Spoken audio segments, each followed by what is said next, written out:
Buenas tardes. Vamos a comenzar el acto de esta tarde que tenemos aquí en la Casa de la Cultura Alberto Vega con componentes de su grupo fundamental que en Langreo durante los años 80 y 90 crearon parte de la cultura no solamente en Langreo, sino en Asturias y también en España, ¿no? Y me refiero al grupo Luna de Abajo. En este escenario, que por eso se llama Casa de la Cultura Alberto Vega, en memoria de nuestro amigo, están aquí hoy la mayor parte de los componentes de Luna de Abajo, como es Miguel Munarriz, el autor del libro que vamos a presentar, Ricardo Labra, Helios Pandilla, y no puede estar, tuvo que marchar hace 8 días, Noelí Puente, la otra componente fundamental del grupo Luna de Abajo, que quería estar aquí hoy con nuestros amigos y sobre todo acompañando a Miguel Munarriz en la presentación de este hermoso libro que editó Helios Pandilla, que tenía que estar aquí arriba, pero él dice que prefiere estar ahí abajo. Pero bueno, hay que reconocer a Helios que es como editor y diseñador es un auténtico artista. Es un modelo de libro totalmente manejable y que todo el mundo se lo agradecemos mucho porque hace unos grandes libros y es un artista y un diseñador, un artesano, como se diría en la época anterior, pero eso ahora mismo es un artista, ¿no? Y entonces, bueno, hoy la presentación pasa por que efectivamente Miguel Munarriz acaba de escribir un libro que se llama La escritura contra el tiempo. Ayer fue miércoles toda la mañana. Bueno, este acto que está organizado por Cauce Nalón, el Ayuntamiento de Langreo y la Nueva España. Bien, la presentación, yo voy a utilizar fundamentalmente el libro, porque yo creo que es lo fundamental. La presentación la hace, el prólogo lo hace de una forma hermosa Ricardo Labra y la fotografía es de Chema Munarriz, el hermano, que le regaló esta portada tan hermosa a su hermano Miguel cuando Miguel tenía 7 años en el barrio Urquijo, en este barrio Urquijo de siempre, que es patrimonio de Langreo, ese barrio tan hermoso que está ahí al lado de la fábrica, pues fue ahí donde... Y además tiene unas fotografías, el libro, que le hacen un conjunto de arte del famoso fotógrafo Daniel Mordinsky. Porque es que tiene unas fotos que son hermosísimas, vamos, es que es la verdad es que mirar esta foto vamos a ver, por ejemplo, la que me sale de John Berger, el escritor, cocinando en su casa, ¿no? Bueno, como estas tiene muchas, y hacen de este libro una pequeña obra de arte, además, sobre todo, del componente fundamental que tiene de literario de Miguel, que como sabéis, este libro empezó a escribirlo Miguel ya a partir de... él trabaja en una revista digital que se llama, creo que es Zenda, ¿no?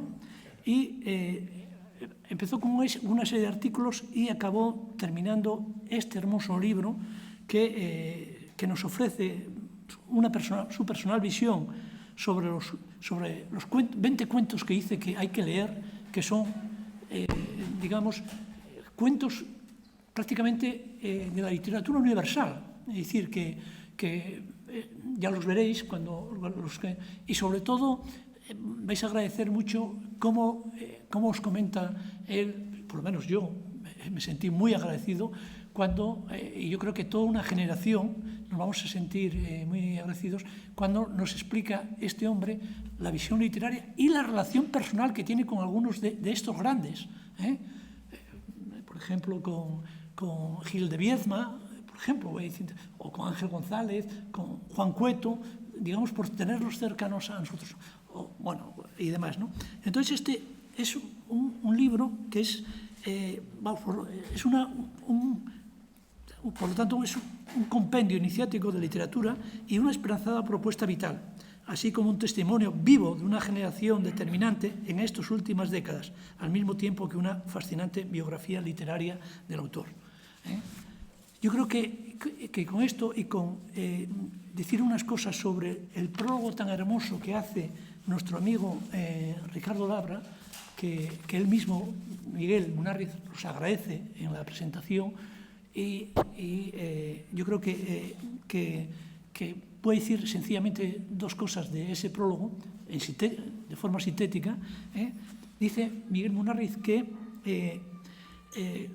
lo titula El regreso a Ítaca de Miguel Munarriz. El regreso, dice, comienza señalando Miguel Munarriz siempre fue el más cortazoriano de todos nosotros. Supongo que se refería al grupo de Luna de Abajo. Fue el más cortazoriano de todos nosotros, el más cosmopolita y también el más soñador. Y termina el último párrafo diciendo, Miguel Munarriz nos ofrece su mundo en estas páginas. En ellas parece haber encontrado respuesta a cada uno de los interrogantes que plantea el famoso poeta Cavafis, es un memorable poeta ítaca. Llega rico y sabio en experiencias, pero ligero de equipaje, siguiendo el precepto machadiano, dispuesto a entregarnos sus tesoros como la literatura, como los hijos de la literatura. Y nos entrega esto. Esta es la joya de la literatura que nos entrega este regreso de Miguel Munarriz a Ítaca, que es al Langreo, a la Felguera, que es su monumental, y que recuerda muy bien en su artículo que Ricardo salió el miércoles en La Nueva España, bajo el título Guía para un encuentro con Miguel Munarriz. Como sabéis, no sé si sabéis, ese es el mismo título que Luna de Abajo, todos sus componentes, dedicaron a su maestro, al maestro de todos ellos, Ángel González. Guía para el encuentro con Ángel González. Fijaros la amistad y la pasión literaria que le une a Ricardo con Miguel. Guía para un encuentro con Miguel Munarriz. Yo creo que mejor síntesis no puede haber para que ellos dos que van a establecer esa conversación comience cuando quieran. Y en primer lugar vamos a darle la palabra al representante del ayuntamiento para que diga las palabras que correspondan. Cuando quieras.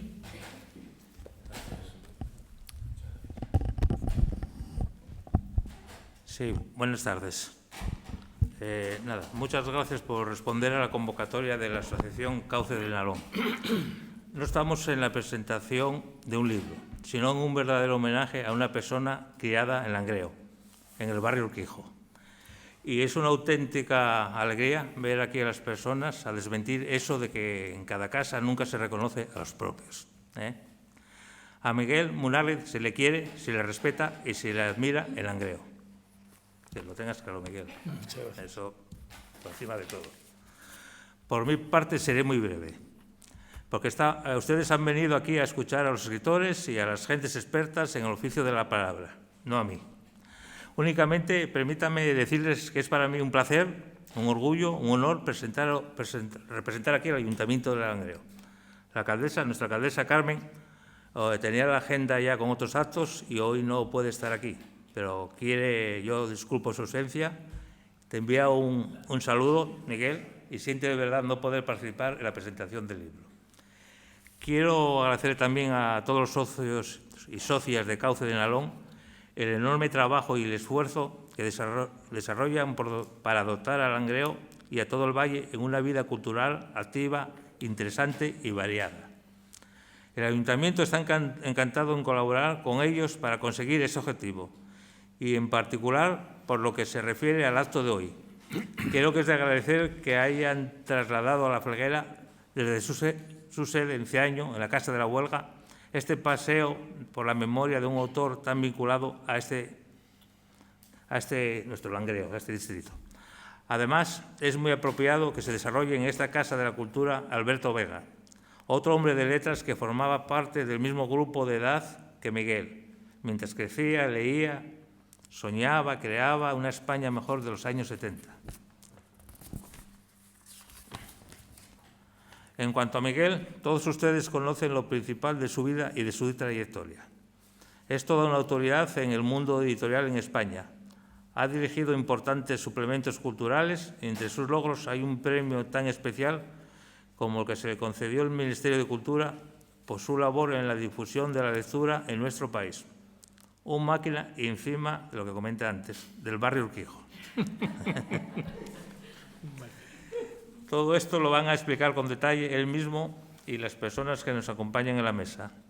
Yo quiero acabar felicitando a Miguel por tantas cosas como has conseguido en una vida entregada a la tarea de leer libros, de comentarlos, de ayudar a hacerlos y editarlos, de escribirlos y de ayudarnos a entenderlos y amarlos. Bien merece un aplauso de todos los vecinos y vecinas aquí presentes. Y por todos. Venga, muchas gracias.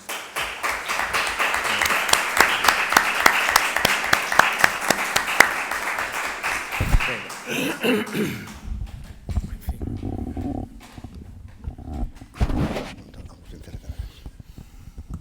que lidiar con esto. Sí. Buenas tardes. La verdad es que es un momento especial para mí, mucho más especial que otros actos en los que suelo participar,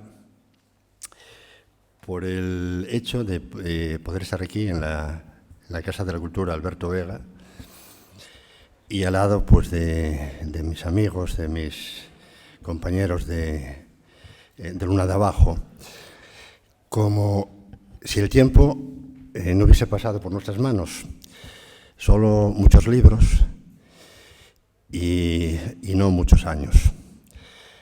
Casi como si estuviésemos cumpliendo con una de las teorías circulares de nuestro admirado Jorge Luis Borges.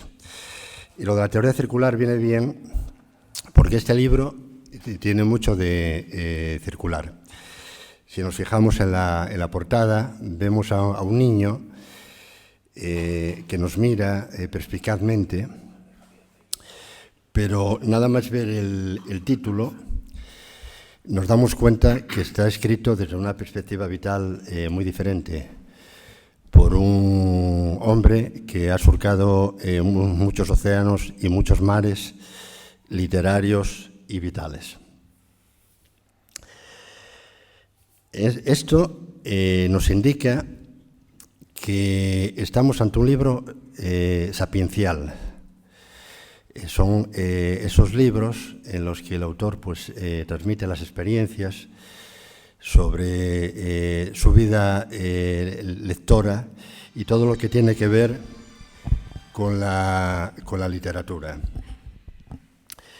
Pero nos engañaríamos si este libro lo viésemos solo bajo ese prisma, ¿no? Como pueden ser libros como la novela de un novelista de Armando Palacio Valdés o la novela de un literato de Cansino Sassens, que era una serie de semblanzas, o incluso como El escritor y sus fantasmas de Ernesto Sábato, que da una serie de reflexiones. Este libro, aunque forme parte de esta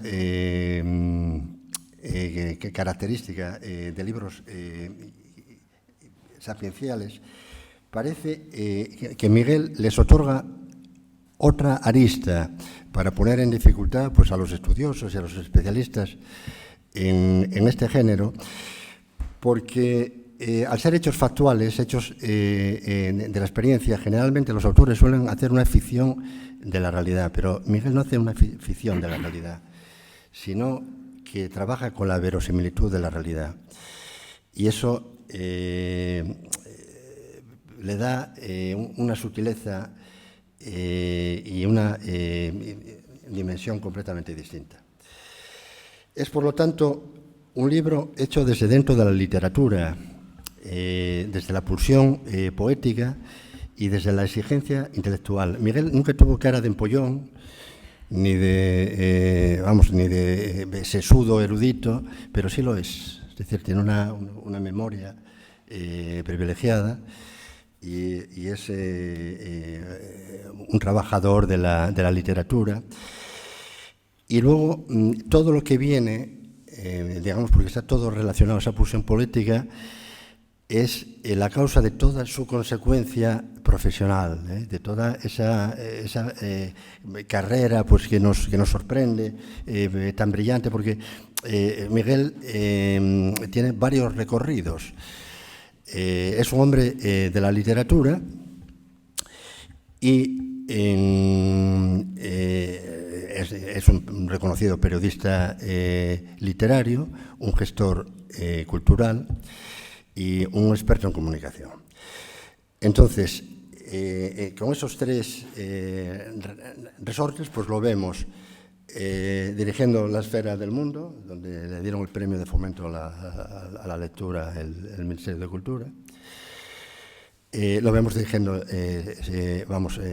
siendo responsable de sellos tan importantes como puede ser Alfaguara o Taurus.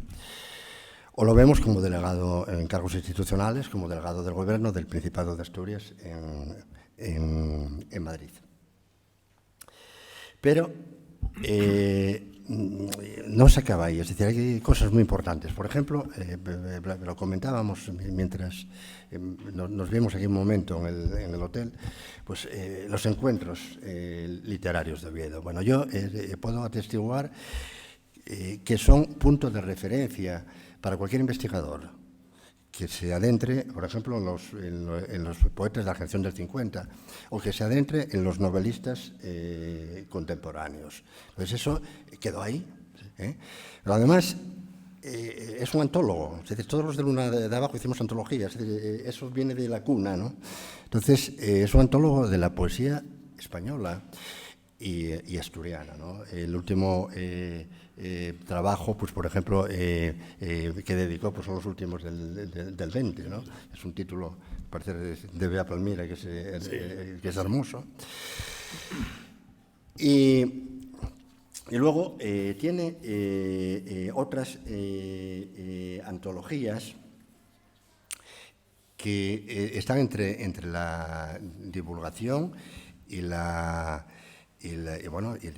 digamos que la sistemática que requieren estos trabajos, como poesía para los que leen prosa, o la poesía amorosa, o por ejemplo la recopilación que hizo sobre toda la obra poética de Luis Eduardo Aute, auténtico Aute, al margen de la propia trayectoria poética personal de él, que luego aquí yo creo que nos leerás alguna pequeña cosa, ¿no?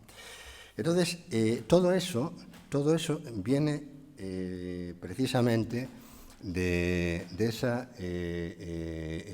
pulsión poética y de exigencia cultural. Yo, sobre este libro, ya para entrar en lo que a lo que hemos venido aquí, que es a hablar de literatura, ya he escrito varias cosas, pero sí quiero decir una aquí, ¿no?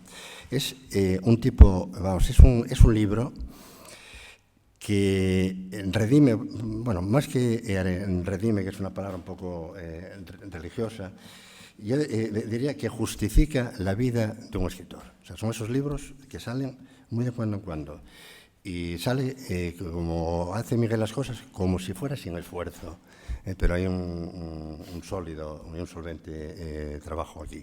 Así que nada, vamos a empezar a la conversación. Yo quiero empezar pues dándote la bienvenida, Miguel. Y vamos, ¿y cuánto tiempo, no? Que no nos vemos. Sí, bueno, muchísimas gracias, Ricardo. Yo debo empezar por los agradecimientos, como es lógico, ¿no? Lo primero, estar aquí con tanta gente buena de este pueblo tan bueno que es La Felguera, esta zona tan espléndida, y encima en esta biblioteca. esta biblioteca en la que yo venía de niño y me tenían que echar casi, porque me venía a buscar, porque me sentaba en las mesas a leer y cuando podía sacar libros los sacaba y los devolvía y volvía otra vez. Y el bibliotecario decía a mi madre, pero este rapacín, por Dios, llévalo un poco para casa, que está todo el día aquí. Y volver a esta biblioteca me da una satisfacción tremenda. Esta biblioteca, que además se llama ahora Alberto Vega, y esto es una causalidad tremenda, que esté Alberto Vega aquí con nosotros, que esté Helios Pandilla, que esté Ricardo Labra y que Noelí haya excusado la presencia, y que esté Luna de Abajo conmigo. Es decir, que estamos Luna de Abajo al completo, otra vez vueltos a reunir. Yo pensaba que nunca nos íbamos a volver a reencontrar, ¿no? Querida Paula Granados, Surco Diario, que decía Alberto Vega. Me encanta verte aquí. Hace años que no la veo, la mujer de Alberto. Y lo primero es eso, es agradecer a Cauce de Nalón, a Kiko, a la Nueva España, al Ayuntamiento, al señor concejal y a tantísima gente que veo aquí, Javier, Ana, Nereida y a Ladino Fernández, que lo veo después de tantísimos años que fue alcalde de Langreo y que yo creo que le acabo de sorprender porque le acabo de enseñar un cartel de la obra de Ibsen, el enemigo del pueblo, que él representó aquí, creo que era en Sama, con mi hermano también, y la dirección de Palacios y toda la buena gente que en Langreo hubo siempre. Este es un pueblo que tenían que darle categoría de Nobel. Bueno, yo no sé si le dieron el premio Príncipe de Asturias, ¿no? No, pero hay que pedirlo, lo pido ahora mismo desde aquí. Langreo, premio Princesa de Asturias a pueblo ejemplar. Y bueno, pues estoy feliz de estar con todos vosotros, con los amigos y agradecidísimo. Y este libro, efectivamente, como dice Ricardo, sale como yo creo que hago las cosas. Yo voy dejándolas ahí y, como decía Ángel González, luego abro el cajón y están las ocurrencias, ¿no? Esas son ocurrencias que he tenido y que he tenido la suerte de ir publicando jueves a jueves en el blog que se llamó así, ayer fue miércoles toda la mañana, y que tira del primer verso de Ángel González del poema Ayer, que dice: ayer fue miércoles toda la mañana, por la tarde cambió, se puso casi lunes. Esa ironía de querido Ángel González está, yo creo que intento que esté presente en el libro, y hablo mucho de él, hablo mucho de Ángel. Y hablo de los libros que he leído, de los libros que me han hecho, de los libros que me han conformado, que yo creo que estamos hechos de lo que comemos, pero también de lo que leemos. Y leyendo así, pues es una redundancia, es una repetición. Decir, leer es viajar mucho, es tener muchas vidas, ¿no? Y eso es lo que yo creo que hemos conseguido todos los lectores cuando leemos los libros. La fotografía, sí, me la pasó mi hermano, que yo creo que me la hizo mi padre. Pues estoy aquí en el barrio Urquijo y supongo que con 6, 7 años, ¿quién me la va a hacer? Supongo que sería... Y me hace ahora mucha gracia pensar cuando el otro día vino alguien a que le firmara el libro en la Feria del Libro de Madrid y me dijo: fírmaselo a Aurora porque vivía en esta casa, en esta ventana, y está loca con esta portada. Bueno, te encuentras con estas cosas tan divertidas y me sirve sobre todo para reconocerme a mí mismo a través de estos artículos, que cuando yo los voy publicando a lo largo de los años, yo publico uno cada vez y para mí es ese, lo importante es ese que estoy haciendo en ese momento. Pero luego recopilarlos, sacarlos de esa nube y meterlos en el libro gracias a Helios y al cuidado de la edición de Ricardo y las fotografías de Daniel Morzinski, pues yo mismo me sorprendo, porque corrigiéndolo me di cuenta que esto forma parte de una autobiografía literaria. Son esos libros que me hicieron, esos libros que yo fui buscando y fui encontrando, porque hay que tener eso que yo digo que es la intuición del lector. Yo cuando venía aquí de muchacho con 12 años, con 10, 12, 14 años, tenía intuición de lector. Yo que sabía lo que buscaba, lo que podía encontrar en las estanterías de esa biblioteca tan enorme, ¿no? Y sí que encontraba, ojeabas y aquello era un flechazo, ¿no? Y descubrías a Lorca, o descubrías a Alfonso Daudet, o descubrías incluso a Gironella. En esas edades descubres las cosas, ¿no? Y me di cuenta que esto forma parte de una biografía de alguien que leyó y que lo quiso contar. Entonces tuve la suerte de que en mi vida laboral, en mi vida profesional, tuve la suerte de encontrarme con escritores estupendos, con los que tuve la suerte de conocerlos y de pasar temporadas con ellos en presentaciones, en ferias, en viajes. Y cuento también anécdotas de alguno de ellos. Hago recomendaciones, como dice Kiko, de los 20 libros que hay que leer. Yo creo que hay que leer esos 20 libros y 200 más. Pero esos 20 libros los explico. ¿Por qué me gustan estos libros? Son todos de cuentos de latinoamericanos y norteamericanos, porque es el género por excelencia de esos dos grandes países. Entonces, pues es eso un poco lo que he intentado hacer, recopilar un poco mi vida literaria y aquí está. Así que muchísimas gracias a todos por estar conmigo y por estar, sobre todo con Ricardo, que podemos charlar de lo que quieras. Sí, nada, pues venga, vamos a empezar por ello.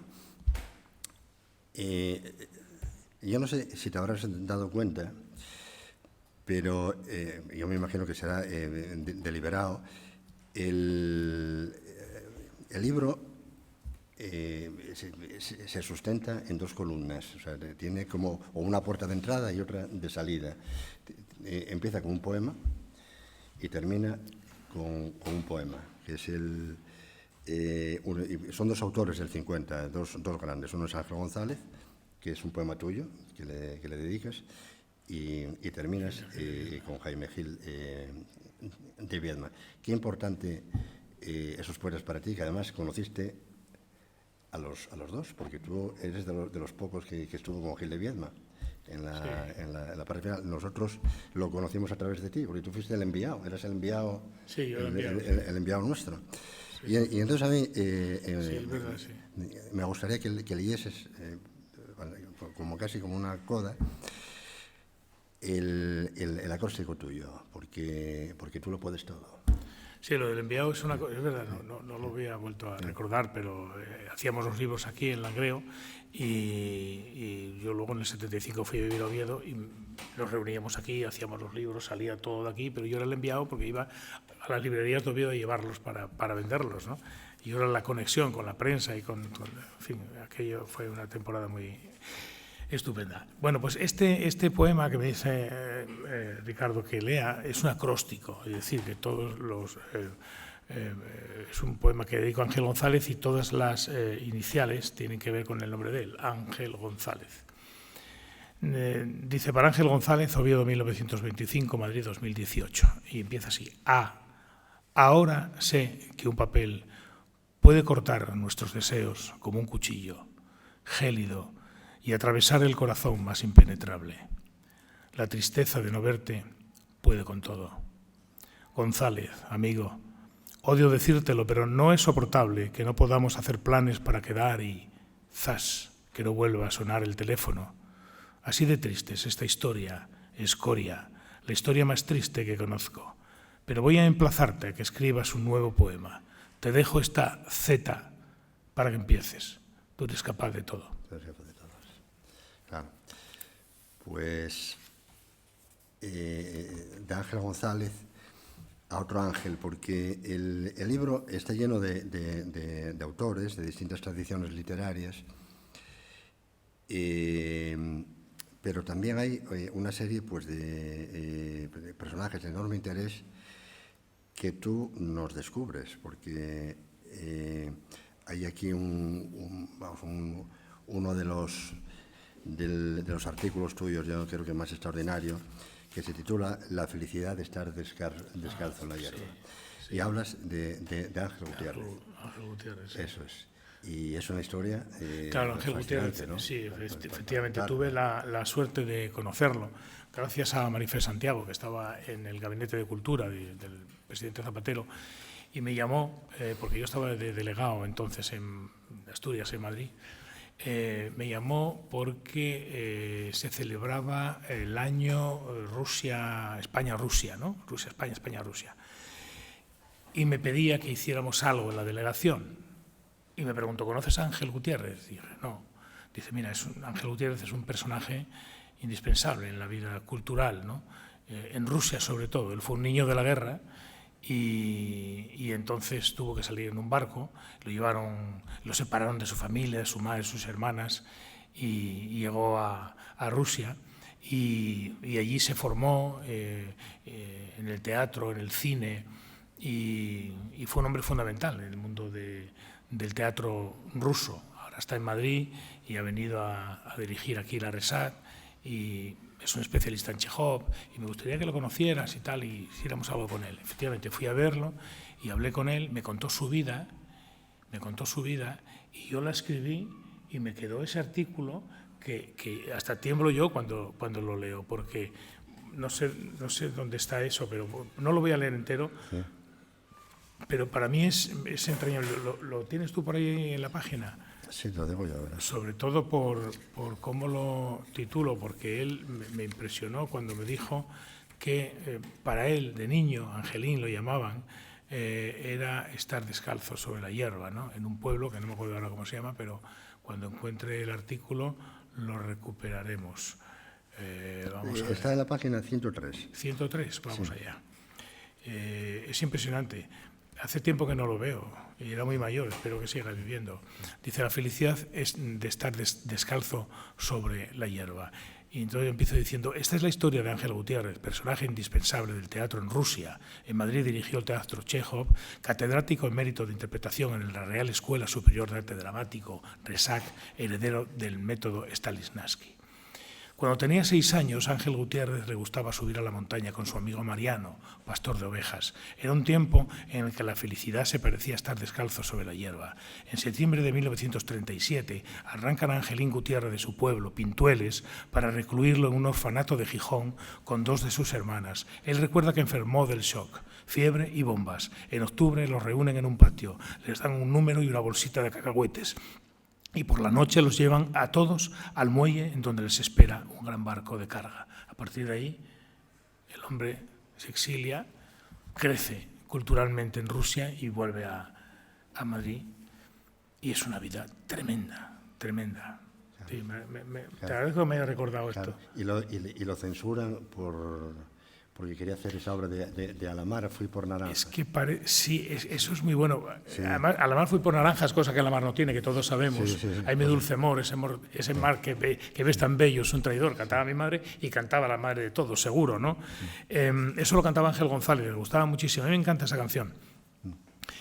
Y entonces, claro, él dice, pero es que además nombra, creo que dice quién fue la principal, ¿no? Fue Dolores. ¿Verdad? Dolores Ibarro. Sí.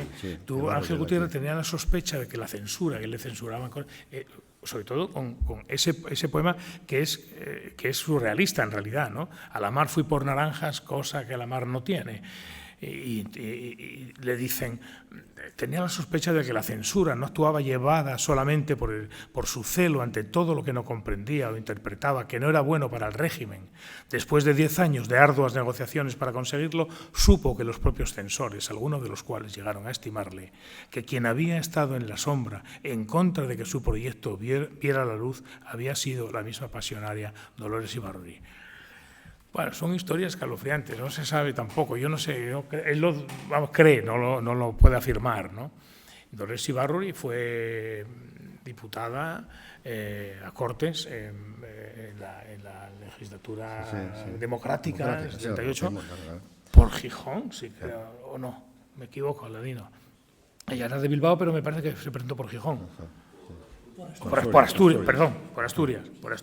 Sí. ¿Cómo no va a entender? A la mar fui por naranjas, cosa que la mar no tiene. A mí eso me extrañó, pero lo contó y yo cuento lo que me cuentan. Claro. Decía Ángel, para darle la vuelta, cuando te bañas desnuda, tiene naranjas la mar. Claro, eso es maravilloso. Eso le dio la vuelta a Ángel González en un poema que le pidió este tenor. Joaquín Pixán. Quería grabar un disco con canciones asturianas y tradicionales, y entonces le pidió a alguien que hiciera músicas y tal, y Ángel que le escribiera unos versos, un poema sobre algo que tuviera que ver con la canción tradicional. Y entonces él le da la vuelta a, no sé si lo cuento aquí o no, pero es bonito sobre la... Claro. Claro, cuando te vayas desnuda, tiene naranjas la mar. Tenía esas ocurrencias, bueno, ocurrencias decía él, ¿no? Esos grandes aciertos poéticos, ¿no? Es verdad. Hablamos de los poetas del 50, pero yo sé que tienes también un... Sí, perdona, porque es así, sí. A ver, lo tenemos que poner. Sí. Yo sé que tienes predilección también por otro poeta del 27. Y lo sé porque, siempre me hablaste de él. Y recuerdo que me dejaste una vez un libro, Víspera del Gozo, que eran unas prosas hermosísimas, y que es Pedro Salinas. Y aquí está, y está como el defensor. ¿Y de qué nos tenemos que defender? Claro, ¿de qué nos defiende? Pedro Salinas fue uno de los poetas que más me impresionaron, con Luis Cernuda, del 27, y yo recuerdo la lectura de La voz a ti de vida en casa, leyéndola pasando un trauma, porque recuerdo cómo se iba la luz de la tarde y yo terminaba de leer los poemas en el silencio, como tienes que leer los poemas, ¿no? No es muy aconsejable leer muchos poemas seguidos, pero ya que el libro lo leí completo y me quedé como un poco traumado, ¿no? Un poeta tan moderno, además, un poeta exiliado, republicano, en la Universidad Norteamericana. Yo aquí cuento algunas historias de ese libro que está por debajo, narrado hacia su amante, ¿no? Hacia su amante. Si me llamaras, si me llamaras, todo lo dejaría, lo tiraría, el azul de los mapas, no sé qué, tú que no eres mi amor, si me llamaras, eras su amante, ¿no? No me acuerdo ahora cómo se llama en americana. Bueno, entonces este señor Salinas escribe un libro que se llama El Defensor, y entonces en ese libro defiende muchas cosas que se están perdiendo, y entre ellas la carta misiva, ¿no? Como decía él. Y recuerda en aquellos años, qué sé yo, sería los años 60 o 50, él murió en el 51, es decir, en los años 40, ve en un sitio en Norteamérica, en una ciudad norteamericana, dice, no escriba cartas, ponga telegramas. Y ya era como el comienzo hasta de este momento de los teléfonos, ¿no? Que estamos perdiendo a veces la escritura, el amor por la escritura, ¿no? El escribir bien un texto, poner las comas, las tildes necesarias, ¿no? Y entonces él ya hace esa defensa de la carta misiva. Y me gusta mucho. Y el libro que se refiere Ricardo, del que yo le hablé hace mucho tiempo, se llama también, de Pedro Salinas, Víspera del Gozo. Son unos cuentos cortos, muy bonitos, y esa Víspera del Gozo, lo que cuenta Pedro Salinas, es siempre ese placer de saber lo que crees o quieres que va a ocurrir, ¿no? Ese encuentro que vas a tener con alguien por primera vez, o un reencuentro. Esas cosas que pasan y que son tan adorables, porque al final luego no son reales, no, por lo que sea se desmoronan, o no está la persona indicada con la que quedaste, o lo que sea, ¿no? Víspera del Gozo. Hay uno que es Entrada en Sevilla, y que es una chica que va en un taxi, o alguien la lleva en un coche, y va entusiasmada porque va a pasar por Sevilla para ir a no sé dónde, y entonces cuando el coche entra ya en aquellas calles, a ella se le cae el bolso y se le cae todo por el suelo, y va recogiéndolo todo mientras va contando él que va pasando los geranios, las ventanas, los blancos, tal, pintados, tal, no sé, y cuando ella se da cuenta, recoge el bolso, ya pasó, ¿no? Era la Víspera del Gozo, no pudo tener eso, pero era muy emocionante saber que iba a ir a Sevilla. Bueno, son esas cosas de los poetas, ¿no? De los escritores que tanto nos gustan, ¿no? Sí. Hay otro poema aquí en el libro, que es un poema además que nos hizo mucha gracia siempre, que es La llegada de los bárbaros, sí, de Cavafis, ¿no? Claro, están esperando en la ciudad a que lleguen los bárbaros, y está todo revuelto, y todos tenían algo que hacer, tenían una función, porque iban a llegar los bárbaros. Pero luego no llegan los bárbaros. Y Exactamente. ¿Y qué vamos a hacer ahora? ¿No? ¿Qué vamos a hacer? Bueno, pues aquí tienes la llegada de los bárbaros, pero son otros bárbaros que llegaron para quedarse. Son todo el boom de latinoamericano. Claro. Entonces, tú tienes una relación claro, muy directa con todos los escritores que vas citando, ¿no? Sí, efectivamente, los escritores del boom que yo siempre digo que fueron los que me educaron, los que me formaron en la literatura, ¿no? Yo venía de la literatura, como todos, de la literatura estupenda, realista, de los escritores españoles, de Cela, de Martín Santos, que era un poco distinto. Martín Santos buscaba ya un experimentalismo, ¿no? Cela estaba en los años 40 por el tremendismo. Jesús Fernández Santos, Ana María Matute, tantísimos escritores de mucha categoría que, bueno, aquí se dio en llamar la generación de la Berza, ¿no? La generación de la Berza era como el realismo puro, ¿no? De pronto llega García Márquez con Cien años de soledad, o lees, como recuerdo que el primer cuento que leí de Cortázar, Autopista del Sur, y yo me quedo diciendo, pero no sabía que existía esta manera de contar, ¿no? Y por ahí empiezo a buscar a Manuel Puig, a todos, a Sábato, y me encuentro con un mundo, ¿no? Un mundo latinoamericano que es todavía hoy importantísimo, y hay muchísimos escritores, tantos como entonces, pero más desconocidos quizá. Yo creo que incluso hay más y no salen así con tanta fuerza como salió La ciudad y los perros de Vargas Llosa, ¿no? Por ejemplo, todos esos libros marcan hitos, ¿no? En la historia de la literatura, ¿no? Y aquí se hizo mucho caso gracias al gran editor Carlos Barral, ¿no? Que los promocionaba publicándolos, a pesar muchas veces de la censura, que daba premios con el premio Formentor, que lo recuperaron ahora los de Alfaguara, pero premios importantísimos. Y ahí estaba García Hortelano, que era un autor español que a mí me gustó siempre muchísimo. Yo luego tuve la suerte de conocer a algunos, como Bioy Casares, por ejemplo. Con Bioy Casares tuve una muy buena relación. De Bioy Casares tienes aquí un... La broma infinita. Es un artículo, La broma infinita, de ABC, ¿no? Pero pasa una cosa, a ver, en este artículo ocurre como con los artículos de Clarín, que no se sabe si es un relato, si es un cuento, si vamos, porque es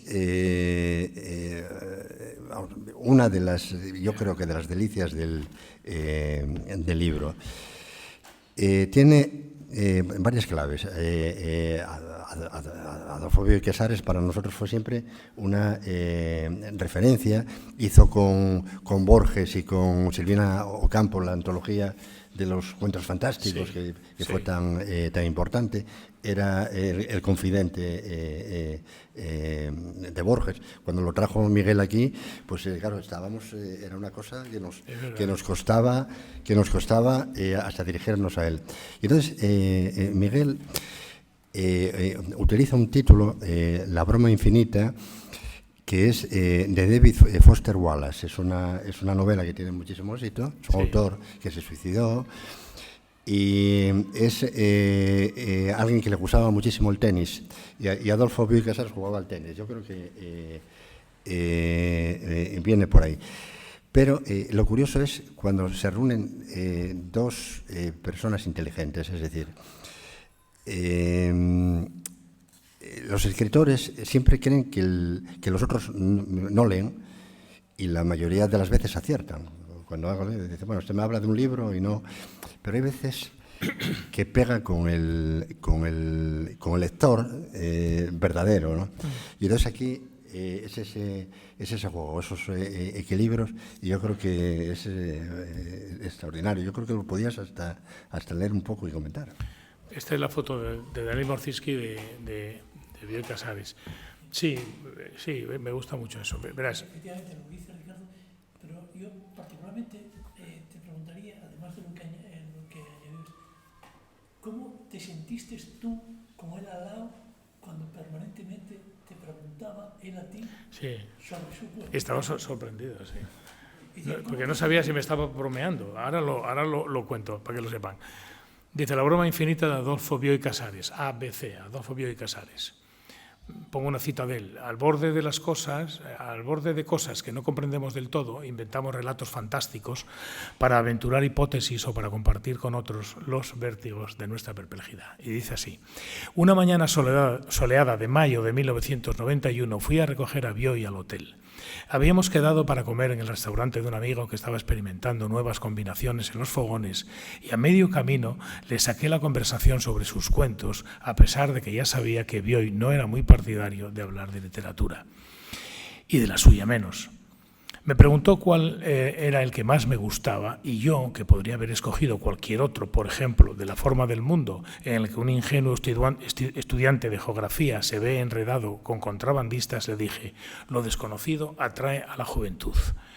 Me miró y esbozó una leve sonrisa que yo apenas supe interpretar. Le dije que estaba recogido en El héroe de las mujeres de 1979. «Ah, sí», dijo volviendo a mirarme a la vez que empequeñecía un poco los ojos. «¿Y cuál es?», me espetó, poniéndome en el compromiso de contárselo. Así que le dije, es la historia de un muchacho que al cumplir los 21 años se va a un pueblo más grande del que vivía con su madre. «Ah», me dijo con interés, movió la cabeza y continuó. «¿Y cómo sigue?». Y yo pongo un paréntesis. ¿Qué estaba pasando? ¿Por qué ABC quería que le contara su cuento? ¿Acaso no lo recordaba? Yo estaba atónito. Y yo le digo, al llegar al pueblo, una tía suya, a quien iba recomendado por su madre, le presentó a alguien que le dio su primer trabajo, entregar una carta un día señalado en una dirección concreta a una hora determinada. Más de lo mismo. Había que ver la cara de interés de Bioy y el ansia por conocer lo que pasaría a continuación y en su cuento. Pero yo estaba ya lanzado. Sí, hombre, en la pensión en la que se quedó la primera noche, el muchacho puso el despertador a la hora convenida, pero como estaba tan agotado del viaje y de las emociones. Y así seguimos los dos, sin ver nada más de lo que ocurría a nuestro alrededor, yo contándole ingenuamente su propio relato, él juguetón sonriéndome e instándome a seguir, igual que un niño que se enreda en la telaraña de una narración que le fascina. Afortunadamente, en los días que estuvimos juntos, no me volvió a pedir que le contara otro de sus cuentos. Al marchar me dejó La invención de Morel, la novela que más me había gustado de las suyas, con El sueño de los héroes, con esta dedicatoria. Para Miguel, hospitalario, inteligente y afable, con un vivo sentimiento de amistad. Al año siguiente le mandé un fax a Bioy pidiéndole que formara parte de una revista literaria que yo quería editar. Buscaba nombres de escritores importantes porque necesitaba la colaboración económica del Ayuntamiento y de la Consejería de Cultura.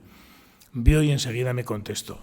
El 3 de febrero de 1922 me llegó una carta manuscrita con el remite de su casa en la calle Posadas 1650 en Buenos Aires que decía: «Querido Miguel, felicitaciones. Una revista literaria es un canto a la esperanza. Gracias por incluirme en el Consejo Asesor. Envidiaré mi nombre, que estará contigo y los amigos de Oviedo. Mucha suerte. Un abrazo de Adolfo Bioy Casares». Postdata. Quise mandar esta carta por fax, pero fracasé. Vale. ABC. La revista, en la que participarían, además de Bioy, Rosa Montero, Juan José Saer, Mario Benedetti, Caballero Bonal y Emilio Alarcos, nunca llegó a ver la luz.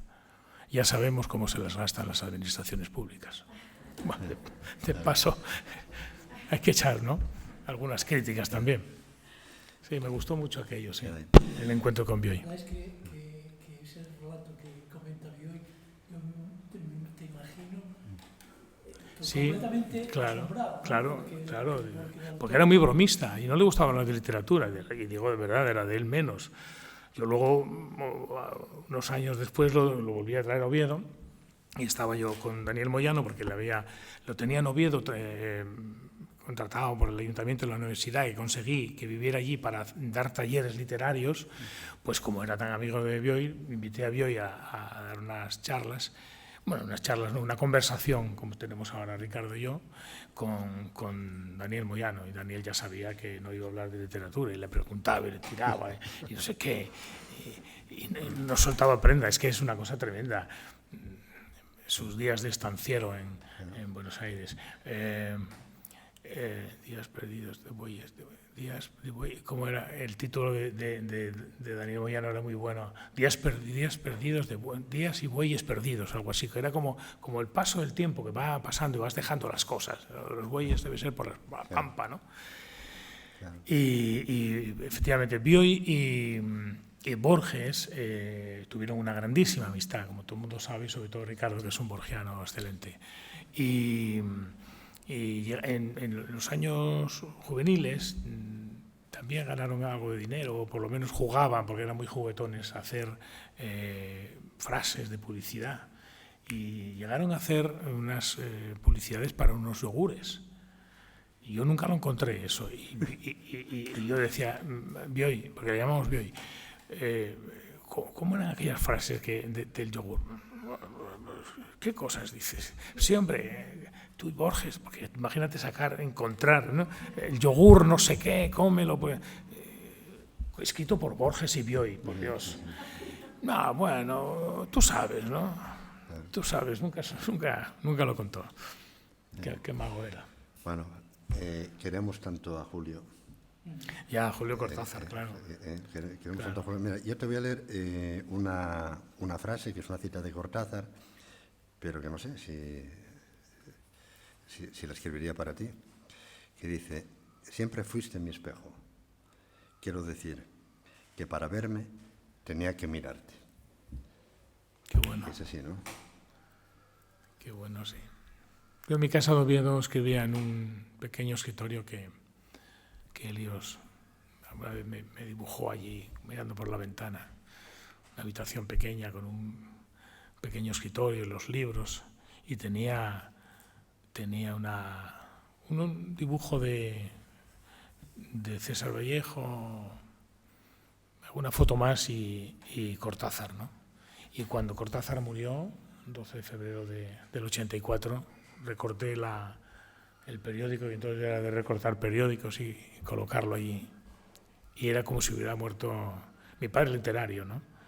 Yo descubrí a Cortázar pues en el año 73 en el Sáhara, cuando fui a hacer la mili a Layún, y alguien me pasó una colección de cuentos en donde descubrí efectivamente, el primero fue La autopista del sur, ¿no? Y fue cuando me quedé del revés, ¿no? Me dio la vuelta a la cabeza, como dicen ahora, o me estalló la cabeza, ¿no? Me explotó la cabeza, ¿no?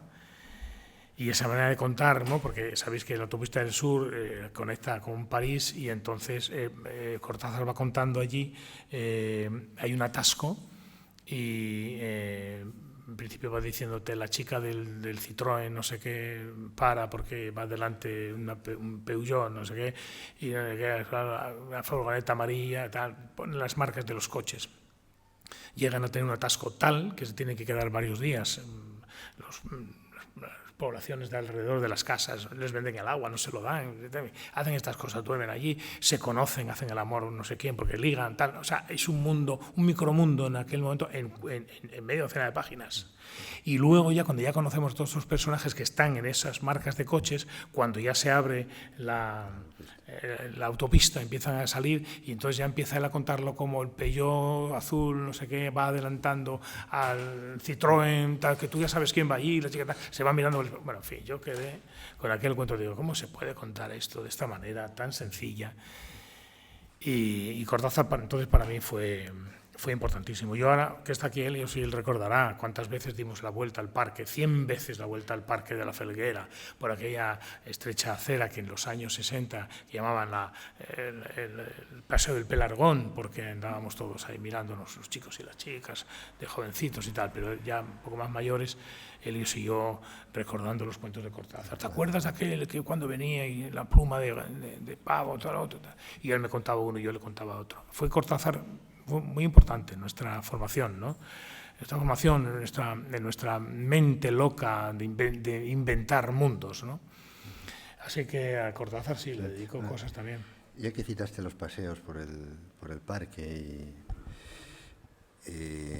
léenos un poco el Me acuerdo, el I remember. Perdonar. Sí, los dos. Perdonar, sí, sí.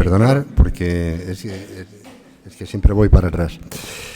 Eso, que ya que comentabas lo de los paseos de la Freguera, que nos leas un poco lo del me acuerdo, I remember. Me acuerdo, sí. Porque vale. es eso, es una serie de, se repite, es una anáfora. Es una anáfora que se va repitiendo, pero refleja perfectamente una época y desde luego nuestra infancia y nuestra juventud. Y si no lo lees entero, por lo menos termina con el final, con tu padre. No sé en qué página está, ¿lo has apuntado? ¿Cuál? 181, vale. Sí, los me acuerdo. Perdón, ya los encontré, sí. Me acuerdo, dice, me acuerdo, no es mío de la gente muy mayor cuando yo era muy joven. Sus casas olían raro. Este es de Joe Brainard, que es el primero que publicó los Me acuerdos, ¿no? La publicación de Me acuerdo de Joe Brainard ocasionó un gran impacto en sus lectores.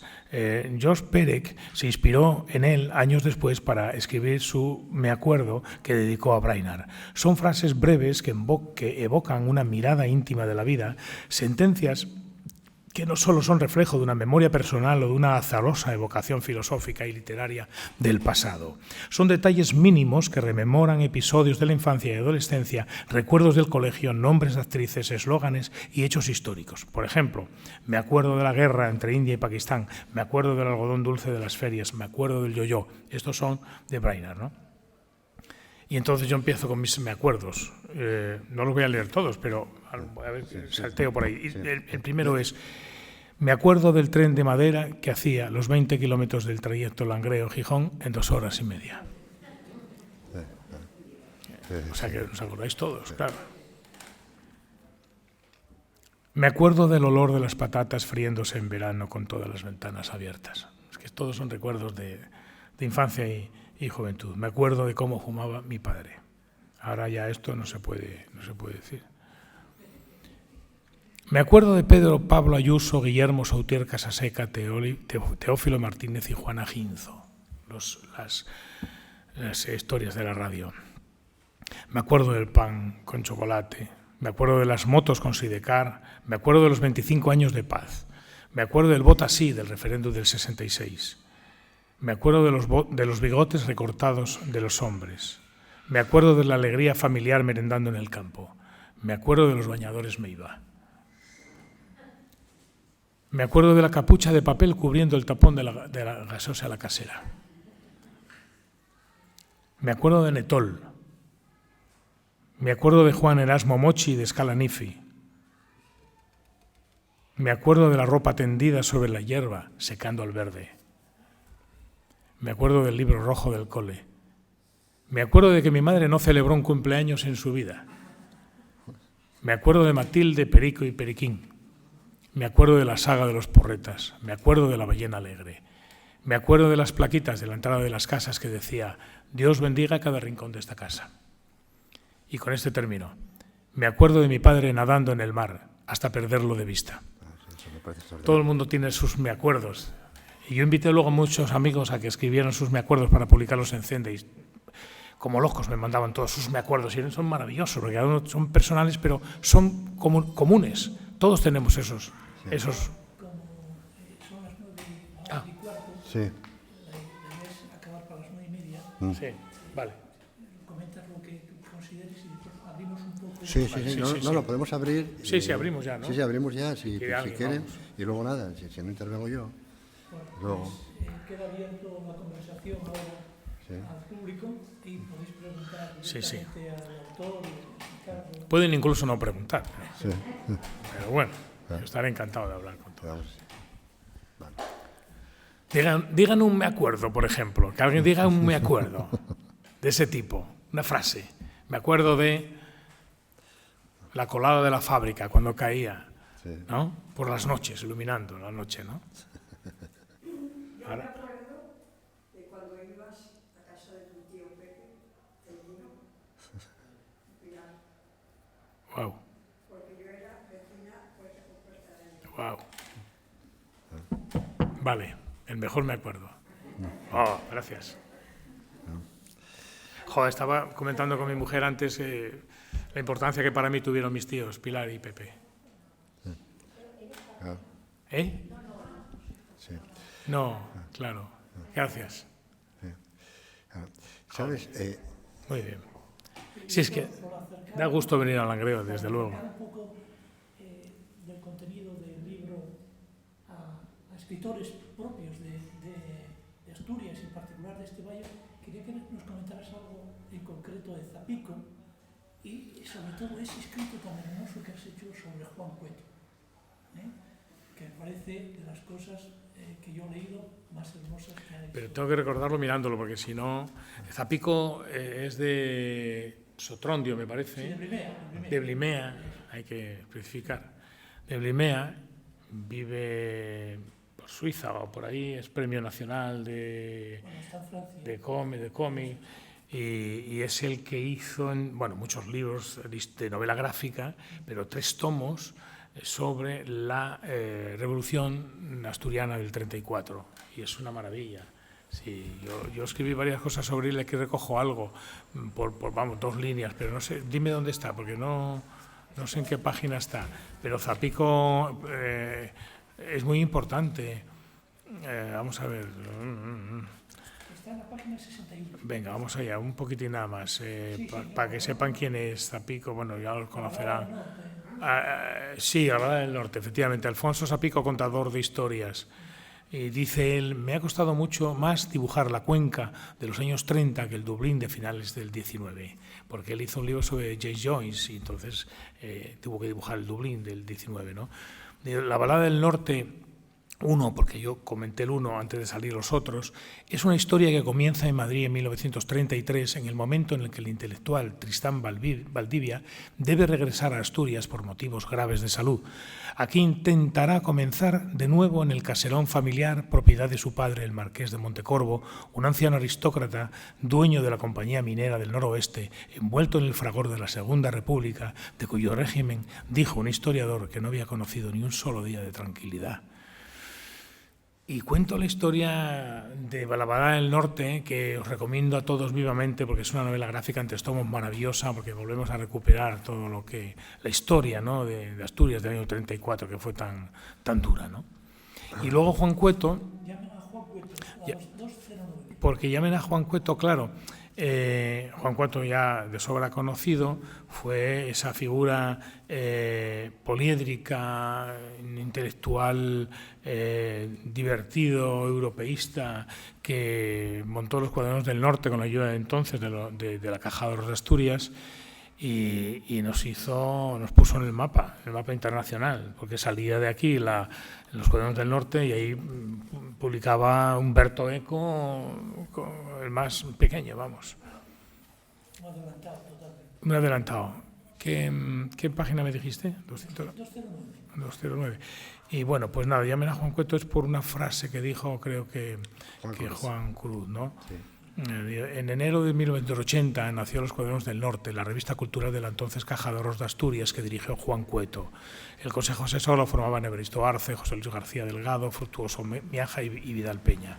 Bueno, yo cuento aquí el número 0 se tituló Existencialismo Hoy, aunando en sus páginas a Cela, Torrente, Bartes, Umbral, Sabater, Gala. En el número 0 se dieron cita a Orlando Pelayo, Ángel González, Álvaro Cunqueiro, y así fueron sucediéndose en los siguientes números artículos de Benet, Trías, Bergamín, Cabrera Infante, Vázquez Montalbán, Humberto Eco, etcétera, etcétera. Y él competía con la revista de literatura Candelarpa que hacía entonces... y con la revista del Ministerio de Cultura, Poesía, tan importante. Bueno, y entonces, por lo del título, es que venía muy a cuento lo de llamen a Juan Cueto, pero bueno. algo decía Juan Cruz cuando hablaba con algún periodista que no estaba muy enterado de lo que tenía que contar, y entonces él siempre decía, llamen a Juan Cueto, informe. Él siempre se informaba por Juan Cueto. Juan Cueto estaba a la última, él sabía todo lo que iba a pasar en lo digital, y fue un referente, yo creo que muy importante en el mundo internacional, ¿no? Y salió no de las cuencas mineras, debería haber salido de aquí, pero bueno, él era, no sé si nació en Oviedo, pero vivía en Gijón. Pero bueno, al fin y al cabo es lo mismo. Yo en Madrid, para mí dicen, sí, claro, soy de Langreo, ¿no? Soy lo de verdad, como dice la canción, pero aunque me nacieron en Gijón. Pero allí en realidad es Asturias, ¿no? Y Asturias, vosotros lo sabéis seguro, ¿no? Es la comunidad autónoma de España mejor valorada, por lo menos por los madrileños, que es donde yo vivo. Nadie dice nada mal de Asturias, todo el mundo habla bien de Asturias, siempre.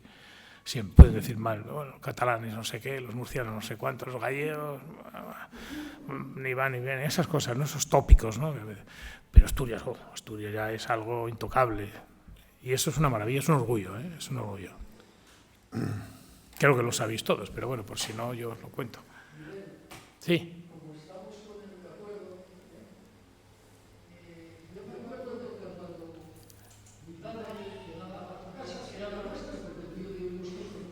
Sí, mi primo Javier Cellino.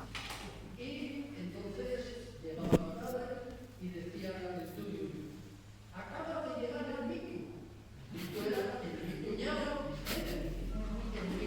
era un tipo, o sea, mi padre. Claro. Mi padre intentaba ayudar. Así, de risas. Porque yo nunca conocí a nadie que ella dice que riera tanto como mi padre.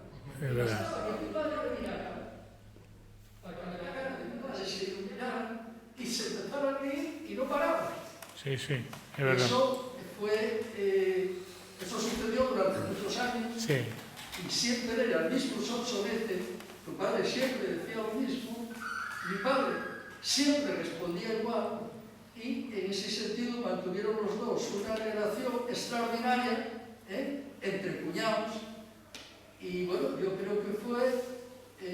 tú marchaste del barrio Urquijo para Tánger cuando tenías... Cumplí 2 años en Tánger, sí. 2 años. Yo tenía de aquellas 6, pero a veces cuando el otro día que estuve en Madrid con tu hermano, bueno, sabeslo tú, tenemos los dos el recuerdo de que esos fueron, los de Barrio Urquijo, los mejores años de nuestra no solo vida. De nuestra infancia, Claro, sino sin duda, de nuestra sin duda. vida, Claro. de nuestra vida. Claro, claro, sin duda. Es donde tienes la vida Así completa. que esa foto en la que Sí, estuvimos, efectivamente. esa foto Sí. de algo, que eso sí que es una obra de arte, como decía, aparte del libro, la foto sola ya dio una obra de arte. Sí, ahí es donde tenemos todo, ¿no? Nuestra infancia, ¿no? Ahí está la felicidad, ¿no? Que decía Fernando Pessoa, cómo cuando eres feliz es necesario no saberlo, es decir, porque estás en la infancia, tú no piensas en la felicidad o en la desgracia, ¿no? Eres feliz simplemente por serlo, ¿no? Por vivir, ¿no? Ahora, claro. De portero, sí, señor. ¿Está ya entonces? ¿O? Sí. Sí, no, sí, Sí, sí. Miguel, con una biografía literaria tan amplia y con tantas experiencias, cuéntanos un poco a quién te hubiera gustado conocer, entrevistar, haber tenido una relación literaria y no pudo ser por algún motivo. No sé. No te quedó nadie. Hombre, por algún motivo. Hombre, ya, pero son... No recuerdo ahora ninguno que habiendo vivido podía haberlo hecho. Puedo decirte, claro, anteriores a mí. Me hubiera encantado conocer a Lorca, por ejemplo. A Cortázar. Sí, Cortázar, sin duda. Sí, Julio Cortázar, sin duda.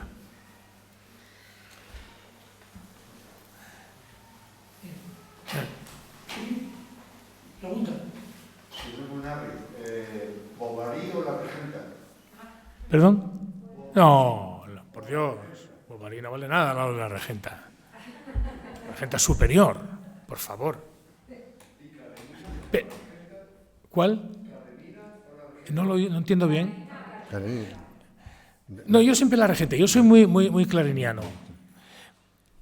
Yo recuerdo cuando un día le dije a mi madre, me había visto en el escaparate La Regenta, estaba prohibida y fue recuperada por la Alianza Editorial 69, más o menos. Fíjate, ¿eh? 62. ¿Eh? 62. 62. 62. 62. Bueno, yo la compraría en el 69. Valía 100 pesetas, me acuerdo. Y le dije, madre, ¿me das 100 pesetas que quiero comprar un libro? Entonces fui a comprarlo, ¿verdad? Llego a casa y dijo mi madre, a ver qué libro compraste. Dice ella, La Regenta, Leopoldo Alas. Anda, Paulín Alas.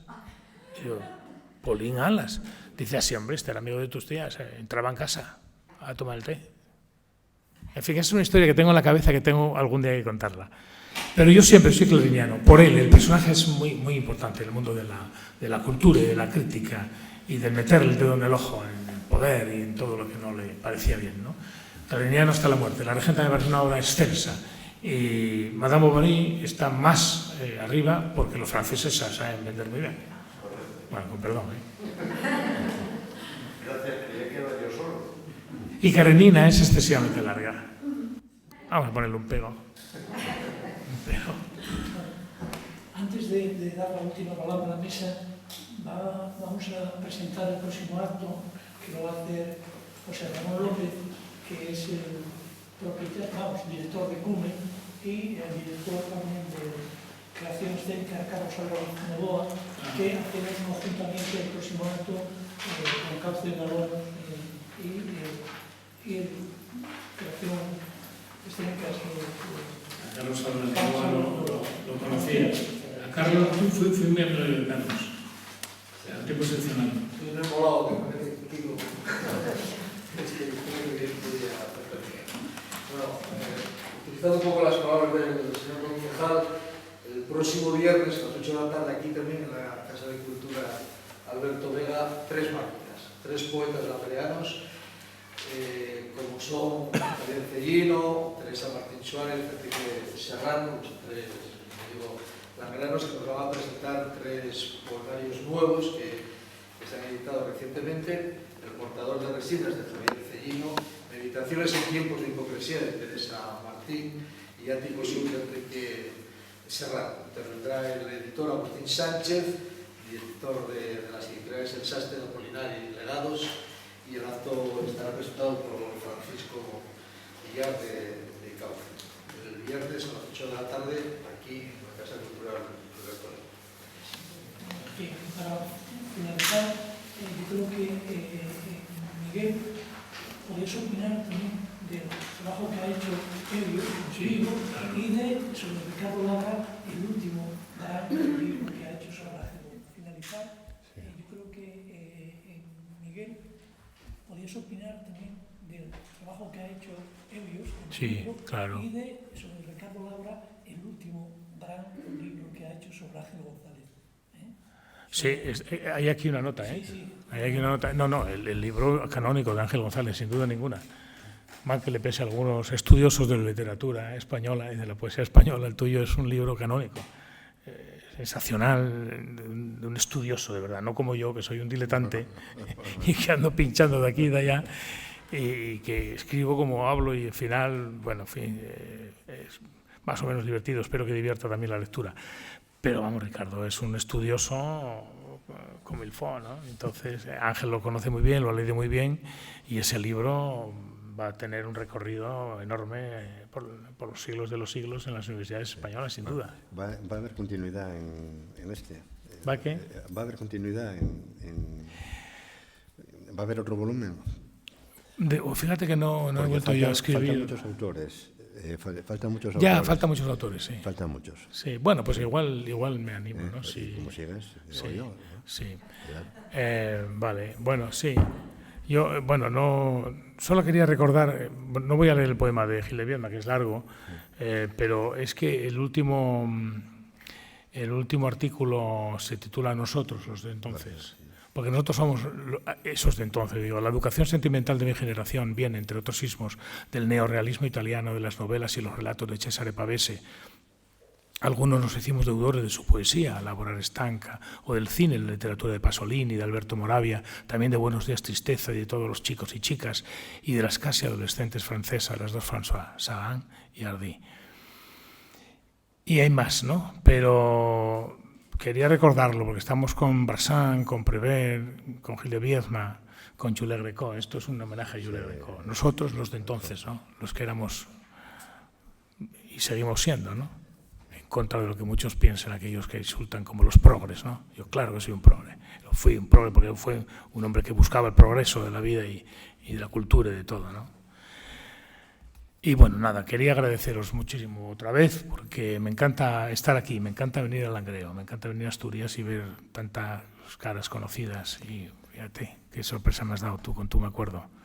Y bueno, pues daros a todos las gracias, a Kiko, al concejal, a Ricardo y por supuesto a mi querida Palmira Márquez, que es mi mujer del alma y que me acompaña siempre. Y gracias a ella, pues estoy aquí tan pancha, ¿no? Tan feliz. Muchísimas gracias. Venga.